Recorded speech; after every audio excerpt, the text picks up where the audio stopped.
Hi mga suki, bag-o ni na ako nga customer o pagtanaw na ako sa iyang kuko. Klaro na daan nga daghan kayo dry skin sa kilid-kilid.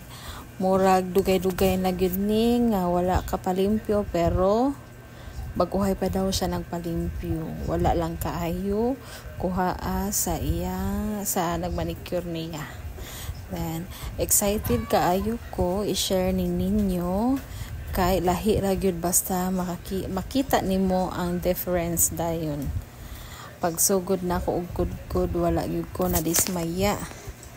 Perting daghana sa dry skin nga nagtago sa kilid-kilid. Kada lugit nako naagyo mugawas nga dako kaayo.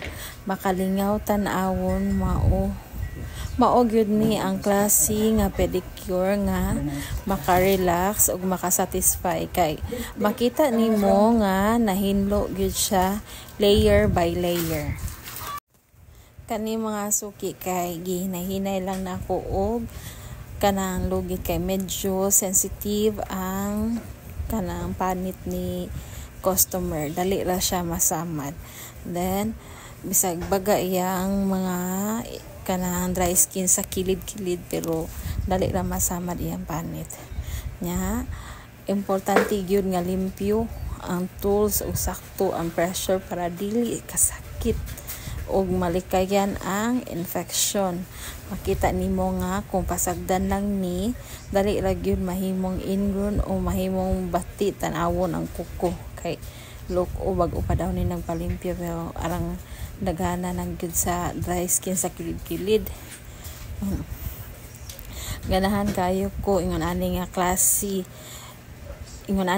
nga kuko nga limpyuhan kanang daghan kayo challenging ba daghan kog makuha kay maklaro dayon nimo ang resulta after nimo malimpyuhan gikan sa kanang daghan og dry skin nga nagligsik sa kilid ngadto sa mahimong limpyo ug hapsay tan-awon. Murag instant makeover sa kuko. Then pag human nako kita ninyo ang before and after later. Klaro kaayo ang kalahian. Nalipay gyud kaayo ko sa akong customer kay dugay na daw siya kanang nangita og manicurista nga mulugit gyud sa iyang mga dry skin. Then lami kaayo sa feeling nga makakita kag customer nga ganahan kaayo sa resulta o mamalihog nga mubalik pa ka. Kung ingon ani pud inyong kuko nga daghan dry skin, mas maayo gyud ipalimpyo gyud ninyo og kanang kamao gyud mulugit sa kanang mga dry skin sa kilid-kilid. Limpyo og dili sakit mulugit. Daghang salamat sa inyong pagtan-aw mga suki.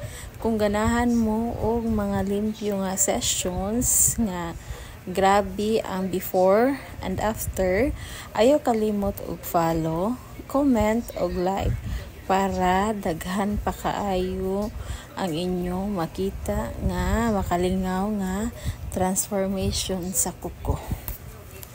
Thanks for watching.